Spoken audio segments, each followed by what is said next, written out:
네, 여러분 안녕하십니까. 수원시 참여소통의 특례 민주시민 아카데미 지금 강좌를 주관하고 있는 민주주의학교 상임대표 송주명입니다. 네, 오늘은 한신대학교가 지금 쭉 수탁해서 운영하고 있는 수원시 참여와 소통의 특례 시민 아카데미 그 네 번째 강의입니다. 이번에는 시민과 문화권에 대해서 공부를 하도록 하겠습니다. 모든 인류는 본질적으로 문화적 다양성을 갖는다. 이것은 공동체, 민족 및 국가의 지속가능한 개발을 위한 원천이고 민주주의, 관용, 사회정의 그리고 사람과 문화 간의 상호 존중의 틀 안에서 문화 다양성은 번성한다. 그래서 많이 듣던 말씀이죠. 네, 그렇습니다.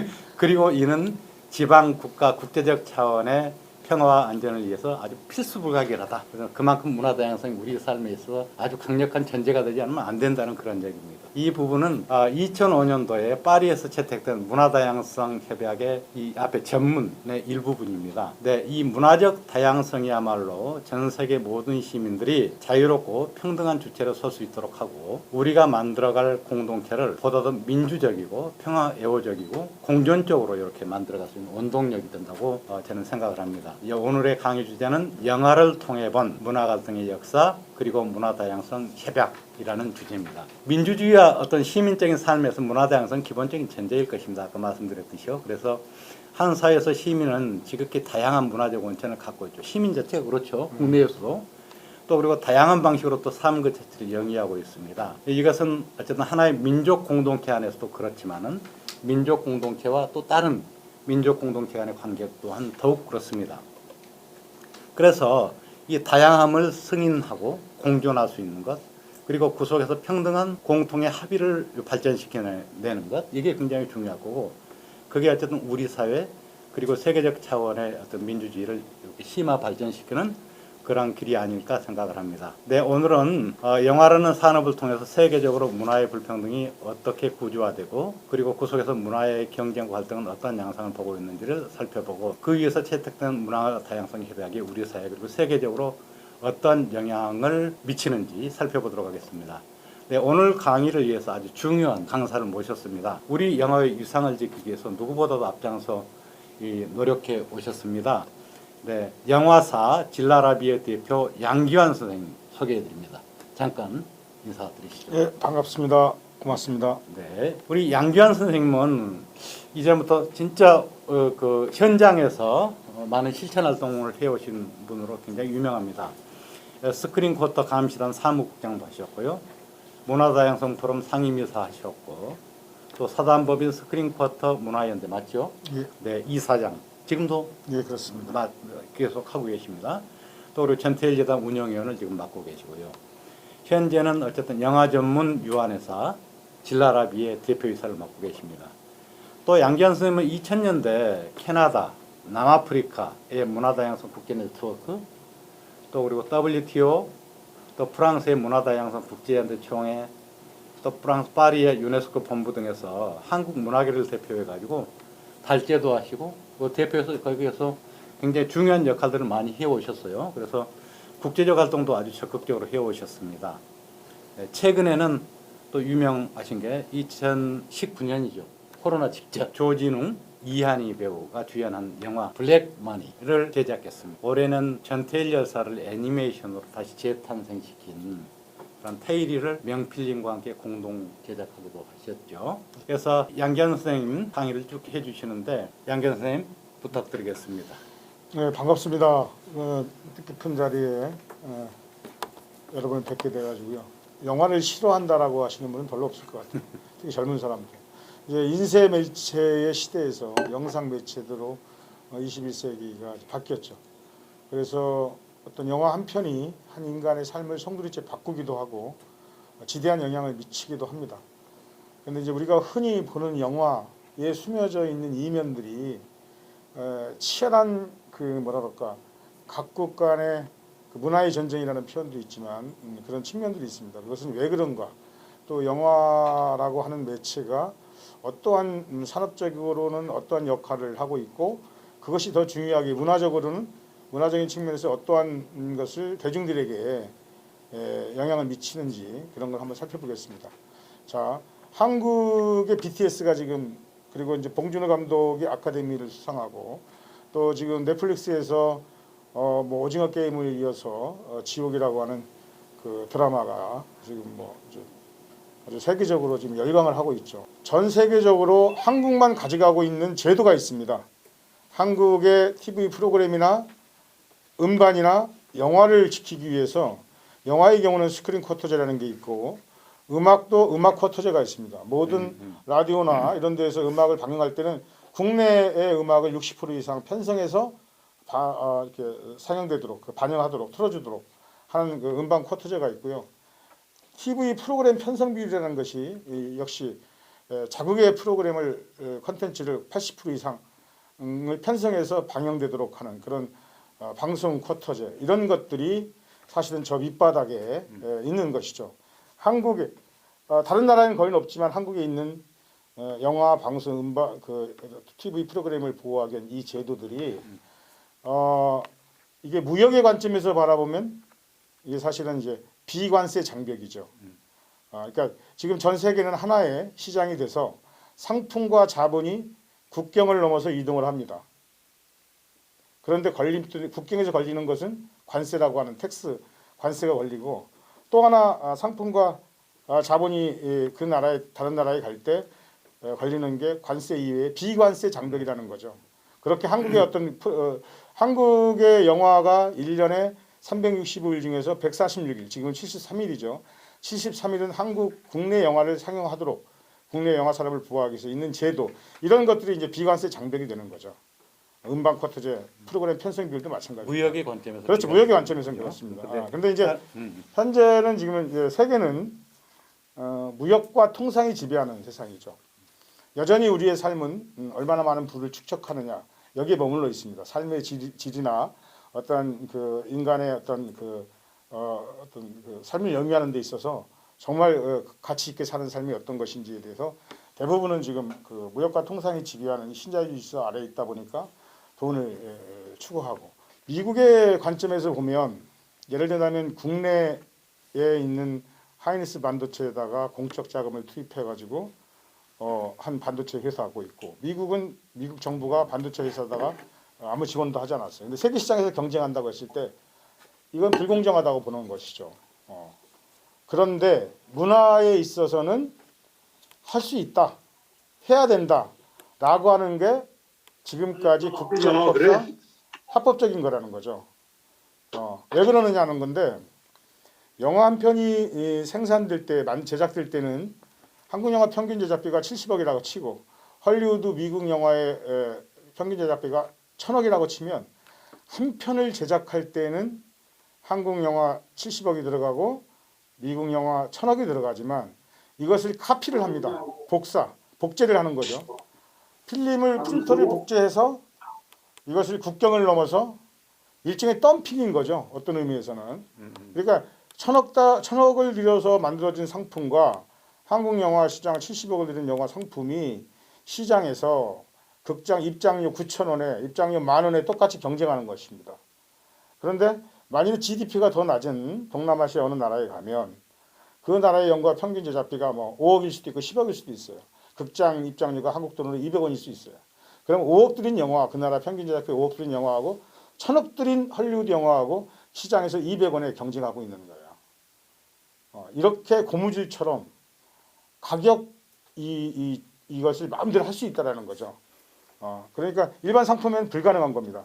이 이유가 가장 큰 이 이유가 바로 영화나 문화에 있어서 특히 시청각 서비스 분야에 있어서 다양한 비관세 장벽을 줘도 된다라고 하는 그런 근거가 되는 것이죠. 또 한편은 뭐냐면 스필버그 감독이 헐리우드의 감독이 아무리 위대하다 하더라도 우리 말과 우리 글로 된 우리들의 삶의 이야기를 우리와 똑같이 생긴 사람들이 영상을 만들 수 없다라는 겁니다.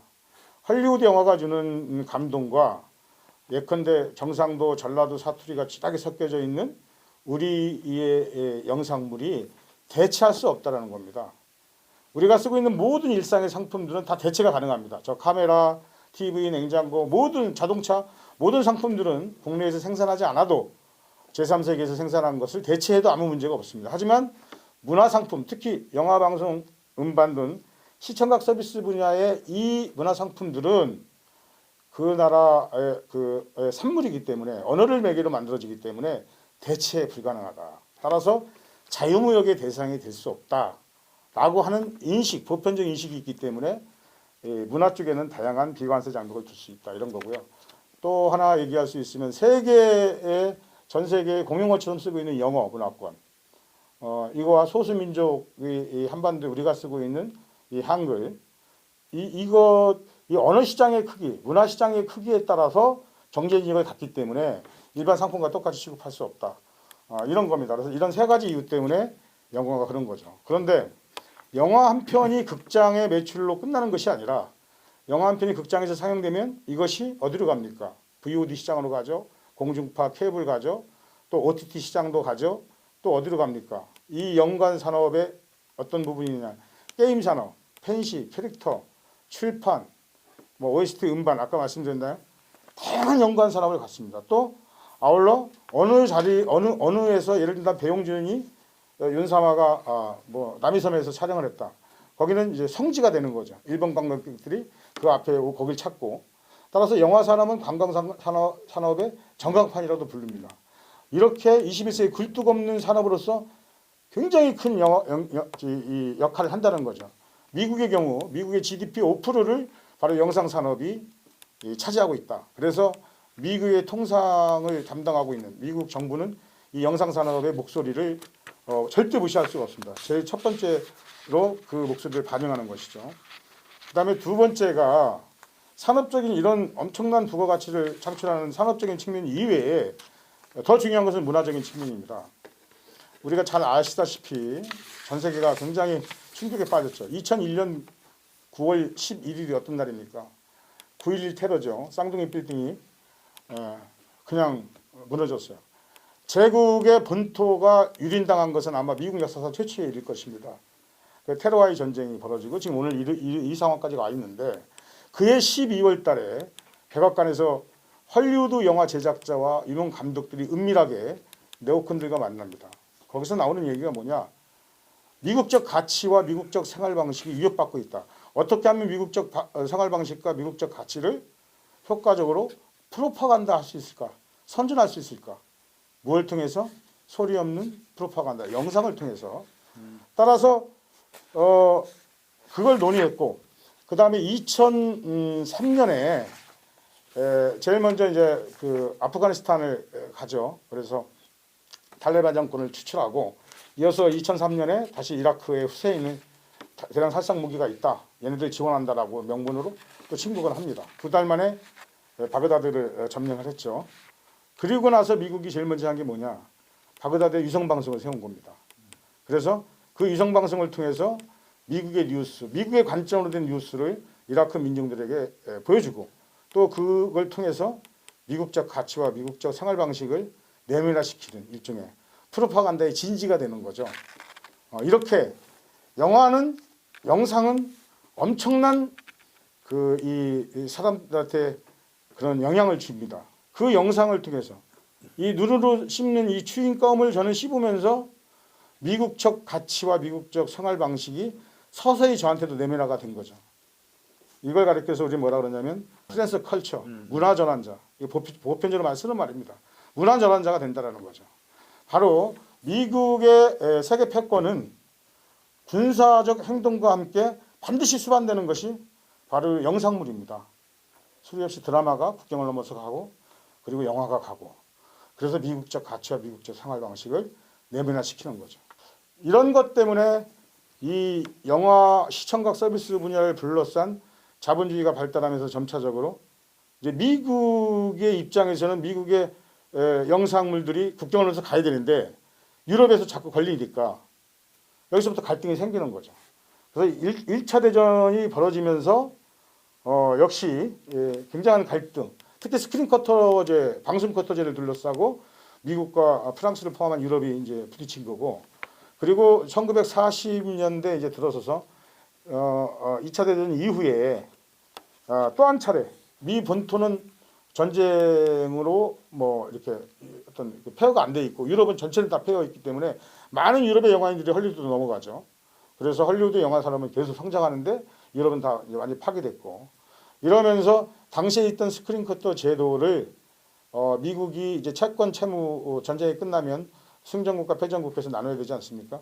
그 당시 이제 블룸버지 협정을 통해서 스크린 커터제를 줄여줍니다. 프랑스가. 그래서 상당 부분 헐리우드 영화가 프랑스에 들어오죠. 프랑스의 르미에르 형제가 영화를 발견한 이후 뭐랄까 영화의 원조 나라 하면 프랑스인데 프랑스는 치욕적으로 생각을 하죠. 블룸버지 협정을. 그런 이제 갈등이 있었고 이것이 60년대, 70년대 도쿄 라운드 또 이제 80년대 말에 그 우루과이 라운드 그리고 1995년 1월 1일 날 WTO라고 하는 세계 경제 WTO 체제 안에 우리가 살고 있죠. WTO 체제가 만들어지는 과정까지 끊임없이 이 부분이 부딪힙니다. 이걸 비관세 장벽이기 때문에 최고 없애야 된다. 단기적으로 줄여야 된다.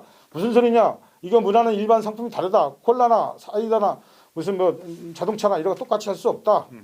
라고 해서 부딪히면서 결국은 합의하지 못하는 것이죠. 그런데 여기 결정적인 상황을 맞이합니다. 바로 신자유주의 질서가 재편되는 결정적인 하나의 사건이 나프타입니다.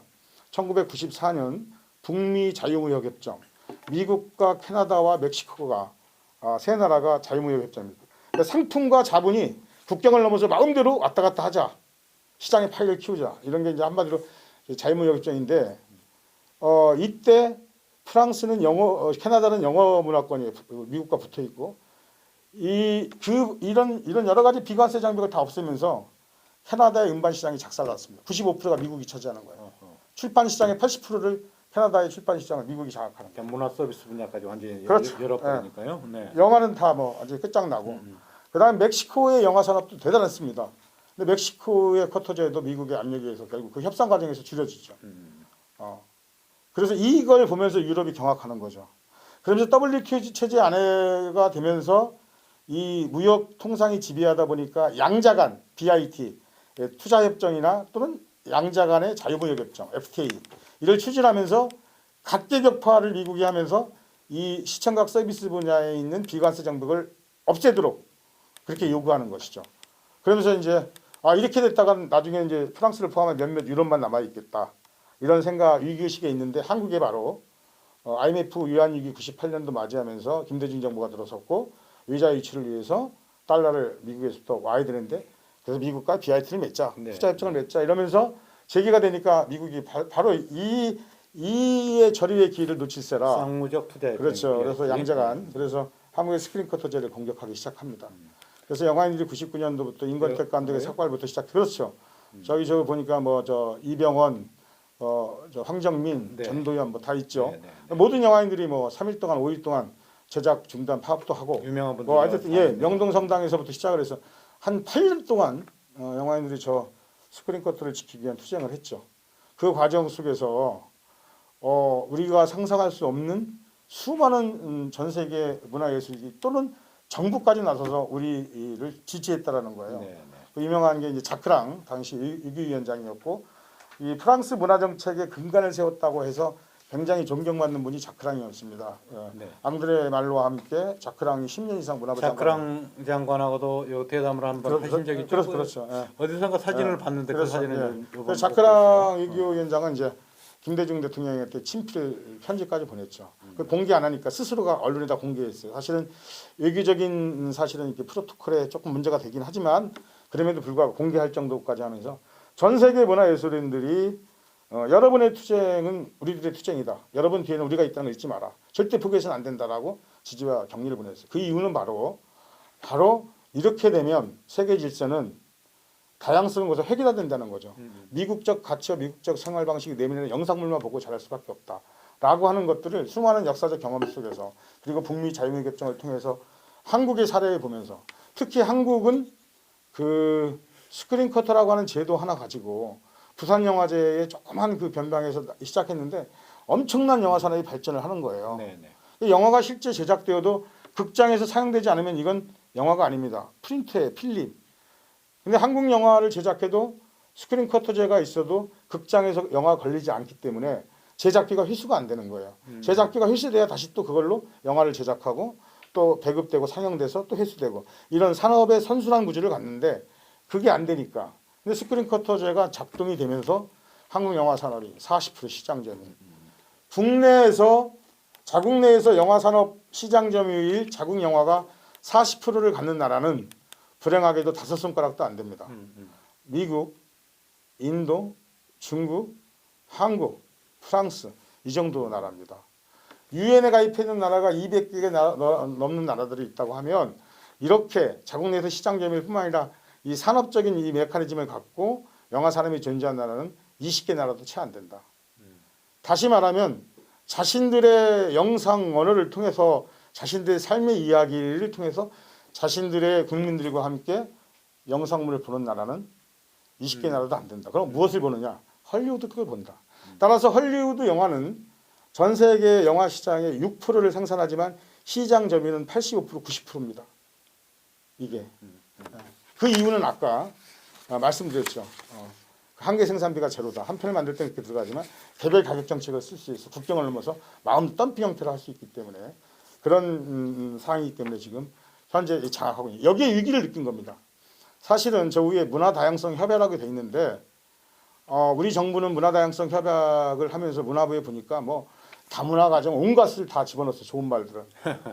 사실은 문화 다양성 협약이라고 하는 것은 바로 문화의 전쟁, 영화, 방송, 음반을 둘러싼 이 부분을 지키기 위한 시행입니다.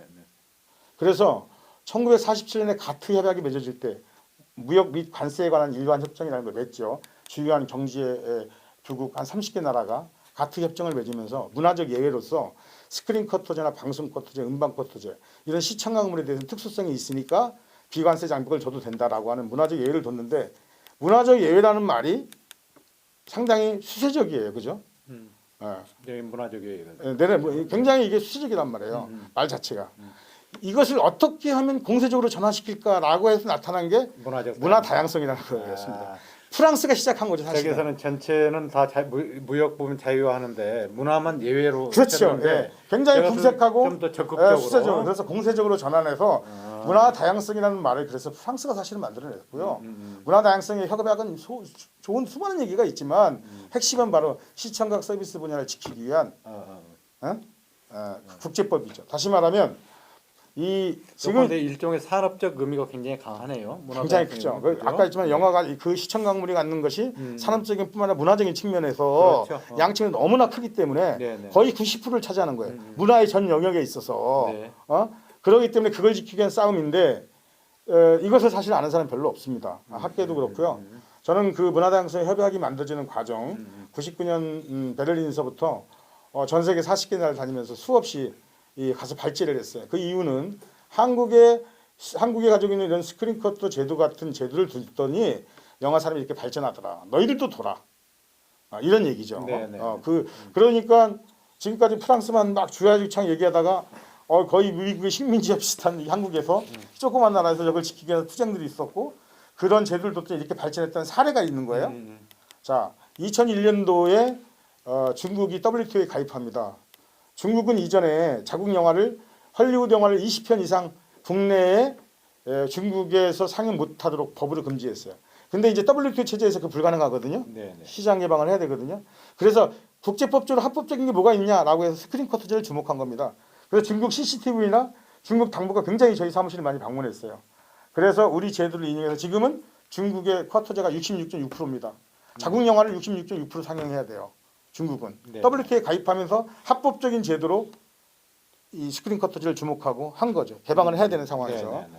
자, 그렇게 그런 이유들 때문에 제가 이제 국제사를 굉장히 많이 다니면서 그 역동적인 상황들을 봤는데 그게 나프타가 깨지면서 한국의 이 상황이 굉장히 전 세계 문화예술계와 정부에게 영향을 준 겁니다. 그래서 결국에는 문화다양성 협약이라고 하는 것이 2005년도에 채택됐지만 2001년도에 이제 그 문화다양성 선언 그리고 2002년도 매년 5월 21일은 문화다양성의 날입니다. 유엔이 정한. 이날은 5월 21일을 통해서 각국 정부, 지방정부, 언론, 컨퍼런스도 하고 세미나도 하고 여러 가지 행사를 해서 장려해라. 이런 그 권고죠. 그런데 여전히 한국에서는 문화다양성 협약이라는 것이 마치 다문화 막 엉뚱한 데로 흘러가고 있어요. 그건 미국의 눈치 때문에 그렇습니다. 경제나 안보나 이런 여러 가지 한국과 미국의 특수성 때문에 그 저렇게 문화다양성 협약을 엉뚱하게 재해석하면서 방향을 틀었던 거죠. 사실은. 일종의 그렇게 방향을 혼란스럽게 만들어버린 그렇습니다. 거네요. 그렇습니다. 핵심은 거기에 있는 거고요. 네네. 제가 이제 뭐 영화가 가지는 그런 이제 의미들을 좀 말씀을 드렸고, 문화다양성 협약은 이겁니다. 한마디로 주권국이 자신들에 맞는 문화 정책 수립 집행의 자주권을 국제법적으로 보호한 겁니다.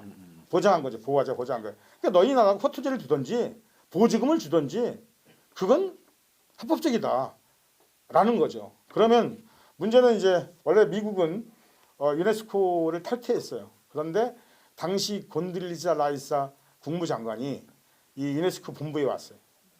그리고 유네스코에 그때 가입을 했어. 미국이. 가입하면서 왜 가입했고 파리까지 왔느냐. 각국 외교부 장관, 당시 반기문 장관이 외교부 장관이었어요. 친서를 보냅니다. 이 문화다양성 협약이 채택되면 이건 국제무역에 있어서 치명적인 역할을 준다. 나쁜 사례를 만들고. 그럼 난리가 났죠. 한국 정부 당연히 이걸 환영한다는 거예요. 왜? 미국 앞에서 작아지기 때문에. 국제무대에 있어서 한국 외교부가 할 일이 없습니다. 왜? 미국의 입장만 그대로 따라서 그 뒤에 줄 서 있으면 되기 때문에. 그 문화다양성 협약은 또 이제 그 25조 같은 경우에는 가장 중요한 조항이 두 가지입니다. 20조. 타 국제법과의 관계. 다른 국제법과 이 문화다양성 협약이 충돌할 때는 어떻게 할 것이냐, 어느 게 우선할 것이냐 이런 문제를 정리해놨고 25조는 그 분쟁 해결 절차예요. 그러니까 분쟁이 벌어졌을 때 미국은 유네스코에 가입 안 했어, 한국은 가입을 했어요. 문화다양성 협약에 미국은 WTO에 가져가 분쟁 해결기구에. 이랬을 때 어떻게 할 것이냐 이런 것들이 녹여져 있는데 이걸 역시 한국 정부는 이것을 해석할 때 굉장히 수세적으로 보수적으로 해석을 해가지고 문제 있다라고 하는데 그렇지가 않습니다. WTO로 가져가도 WTO는 반드시 분쟁 해결을 할 때 이 문화다양성 협약을 뭐라 그럴까 존중해줘야 돼요. 고려해야 돼요. 예?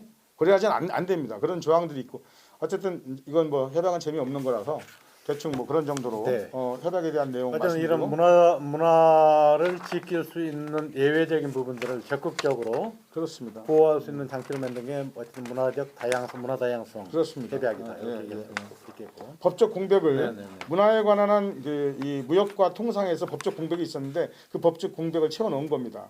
그리고 문화 다양성이라고 얘기하지만 사실은 문화적 예외가 그것이 확정돼서 공세적으로 전환된 게 문화 다양성이라는 말이 나는 것도 말씀드렸고요. 어쨌든 자국 문화를 유지하고 발전시킬 수 있는 일종의 권리다. 그렇습니다. 네, 그렇게 정리를 할 수가 있겠네요. 네. 그 참고로 하나 더 말씀을 드리면 이창동 감독이 어느 영화제에 갔는데 그때 감독상을 받았던 감독이에요. 어느 나라인가 그런데 갑자기 생각이 안 나는데 물어봤어요. 당신네 나라에서 이 영화를 몇 명이나 봤냐 그랬더니 600명 봤대. 600명. 이게 현실이에요. 600명. 그 나머지 대다수의 이 멀티플렉스 극장에서 헐리우드 영화입니다. 한국은 우리 말과 우리 글을 듣는 우리의 배우들이 우리들의 이야기를 하는 멀티플렉스에 그래도 40% 이상 50% 정도가 있는 정말 세계에서 유례가 없는 나라입니다. 그 바탕에는 제도가 있었던 겁니다. 음반 BTS가 있기까지는 음반 쿼터제가 있었습니다. 한국 프로그램 콘텐츠가 이렇게 방송 프로그램이 이렇게 세계 시장을 가기까지는 바로 방송 프로그램, 방송 쿼터제가 있었기 때문입니다. 이렇듯이 전 세계 모든 나라들도 있어야 된다는 거예요. 따라서 문화를 무슨 어떤 파괴적으로 이것을 막 문화부가 막 수출 막 이렇게 하면 안 돼. 그건 산자부가 할 역할이고요. 문화의 어떤 국민들이 얼마만큼 더 향유를 할 수 있을 것인가. 그 공동체 구성원들이 어떻게 문화적 표현을 또 장려할 것인가. 여기에 초점을 가야지. 이것이 막 수출 막 이렇게 가고 그러는데 따라서 인식을 이제 우리가 21세기 우리가 어떤 뭐라 그럴까 이 인류가 수많은 전쟁을 치르고 홀로코스트라는 엄청난 비극도 있었고 이런 걸 통해서 우리는 학습을 했어요. 공존해야 됩니다. 공존하고 교류를 해야 된다.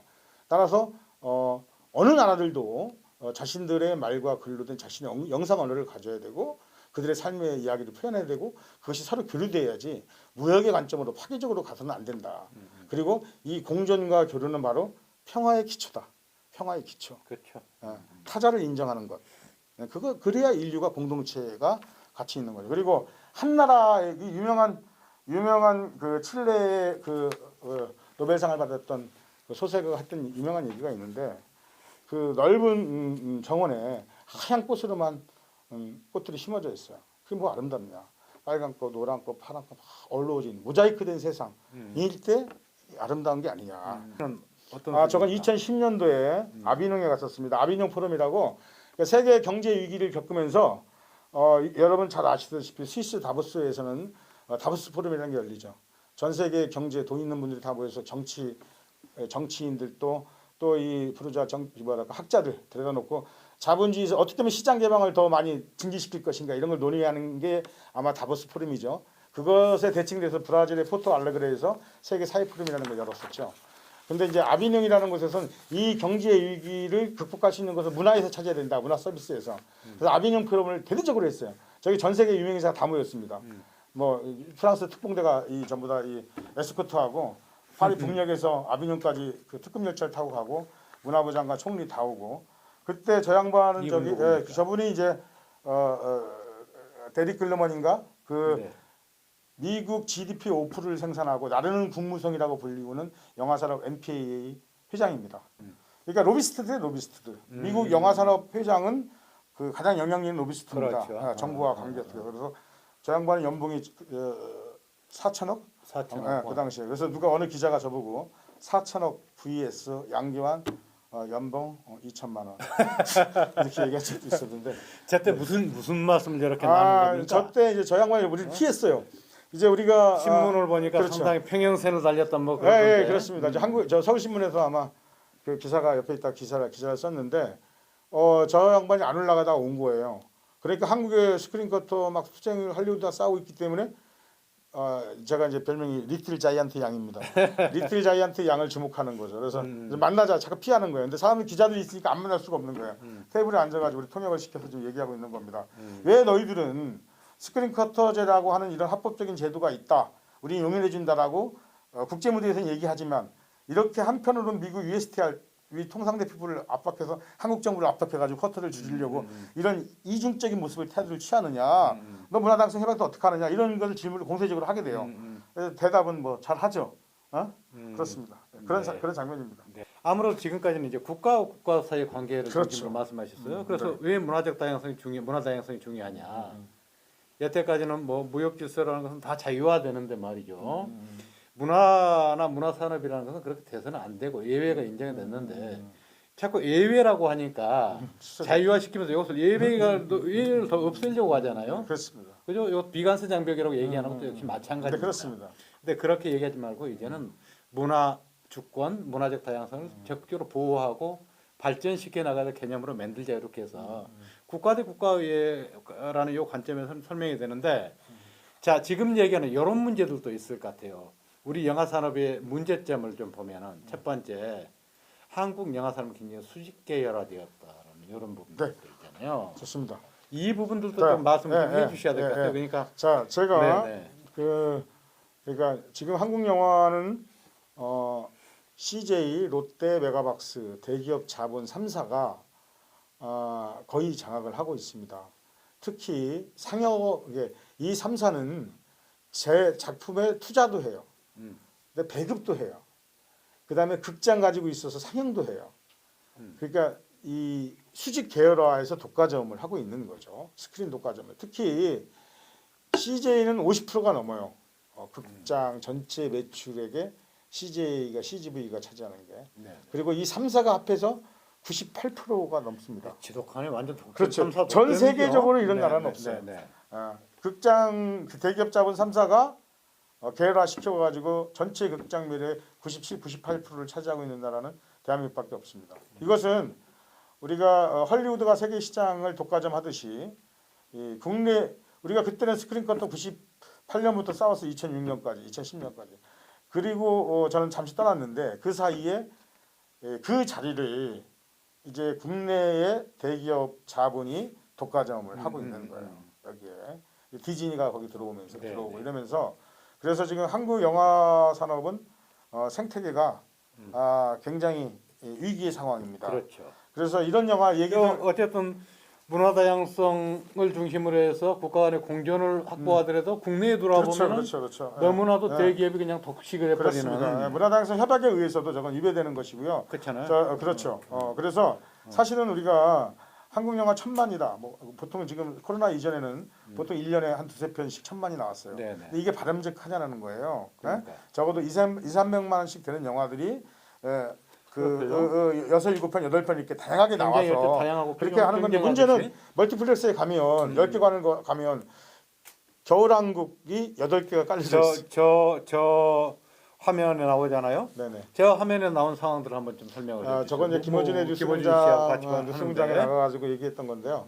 저희 이제 문제는 뭐냐면은 제가 블랙머니 영화를 저희가 개봉할 당시에 2년 전에 전체 우리나라 전국의 스크린 자석이 극장 자석이 300만 석입니다. 300만 석.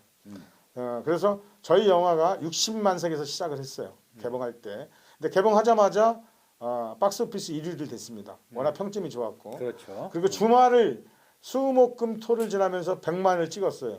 그럼 1000만 되는 영화는 이 수목금토의 첫 주 개봉차에 100만이 넘어가면 1000만 명 관객 동원하는 그 위성을 쌓아 올린 거랑 똑같은 거예요. 그래서 엄청난 그런 상황이었었죠. 그래서 우리가 교회 배급사한테 얘기를 했습니다. 나중에 이제 지나고 나니까 60만 석이 94만 석까지 올라갔어요. 자석이. 그래서 100만 석 이상 넘어가면 안 된다. 아무리 극장이 이게 독과점이다. 3분의 1 넘지 말아까지 우리는 요구했어요. 정정 감독하고 저하고. 그랬는데 이제 겨울왕국이 그 다음 주에 수요일날 개봉을 하는데 이 친구들이 200만 석을 가지고 시작하는 거예요. 이야. 300만 석에서 3분의 1을 스크린을 독과점하면서 그러니까 저희 영화는 94만 석에서 32만 석으로 줄어들었어요. 3분의 2가. 겨울왕국이 이렇게 대기업 들어오면서 같이 가니까. 그러니까 이 멀티플렉스 극장에서 줄줄 떨어지는 거고 아까 했지만 10개가 안에서 저희 7, 8개가 전부 다 겨울왕국 쫙 가는 거예요. 일일이 쭉 하고 그다음에 저희 영화가 좀 걸려 있고 밑에 그 당시에 있던 영화 뭐 나를 찾아줘 포함한 몇 개 영화들이 띄엄띄엄 상영하고. 그러니까 국내에서 고객들이 블랙머니를 좀 보고 싶어도 못 보는 거죠. 못 보는 거죠. 상영을 한다 하더라도 해버리니까. 주말에는 상영하지 않고 뭐 아침 조조 일찍 새벽 일찍 밤늦게 이렇게 하니까 뭐 시간에 안 맞고 못 보는 거예요. 그랬던 이 스크린 독과점이 너무 심하다 이게. 그래서 이 부분은 어쨌든 국내에 있어서 문화 그렇습니다. 다양성. 그렇죠. 위배되는 거 정부가 정부가 저기에 개입을 해야 됩니다.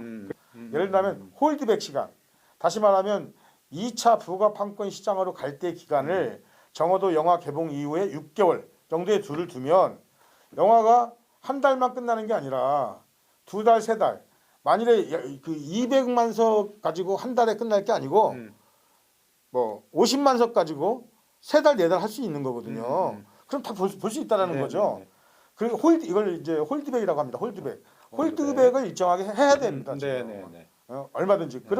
그래서 뭐 소비자가 원하니까 보는 거 아니냐라고 하는 것은 그렇지가 않다. 그렇죠. 홀드백 얼마든지 두고 볼 수 있다. 그래서 공존하게 해야 되는데 그러면 공존을 위한 국내 시장에서 공존할 수 있도록 하는 뭔가 좀 새로운 제도적인 장치가 필요하다. 그래서 영화법 개정하려고 하는데 그게 안 됐습니다. 뭔가 좀 소규모 영화사라든지 뭐 소규모 이렇게 독립 영화, 예술 영화, 다양한 영화들이 공존할 수 있어야 되고 할 수 있는 국내에서 왜냐하면 또 관객들도 보고 싶거든요. 겨울왕국만 계속 볼 수 없잖아요. 다른 영화도 보고 싶은데 없는 거예요. 극장에 찾아가면. 네네네. 마지막으로 오늘 쭉 강의를 하셨는데 우리 양기한 대표님께서 조금 마지막에 좀 매듭 짓는 멘트여서 1, 2분 정도 조금 해주시면 어떠세요? 네. 그 문명이 발달된 사회에 지표들을 여러 가지로 꼽을 수 있을 것 같아요. 사람마다. 저는 한 두세 가지를 꼽는데요. 그 중에 첫 번째가 과연 그 공동체가 또는 그 나라가 과연 문명 사회냐 아니냐라고 하는 것인데 그 첫 번째 저는 타자의 아픔에 대한 공감 능력이라고 생각합니다. 그 구성원들이 타자의 아픔에 대해서 얼마큼 공감 능력을 갖고 있느냐. 저는 이게 가장 중요한 지표라고 생각합니다. 문명 사회에. 그리고 유머. 유머가 있는 그리고 이 문화. 늘상 그 문화를 접하는 그런 공동체. 그런 공동체가 조금 더 문명 사회가 아닐까 이런 생각을 좀 하고요. 프랑스에 가가지고 제가 프랑스 한 20번도 더 갔지만 그 영화 개봉 때 7, 80 나이 드신 분들이 극장 앞에서 줄을 서서 있는 모습을 봤어요. 저는 굉장히 충격적이었습니다. 20, 30대들이 영화는 전유하는 한국적 상황과 유럽에서는 그렇지 않은 프랑스에서 특히 7, 8, 뭐 70대 막 이게 나이 드신 분들이 줄 서가지고 극장 앞에서 영화를 표를 사는 그 모습들을 보면서 굉장히 차이가 났어요. 우리가 어떤 분은 그런 말씀을 하셨던 것 같아요. 하늘에서 황금비가 쏟아져도 인간은 만족할지 모를 거다.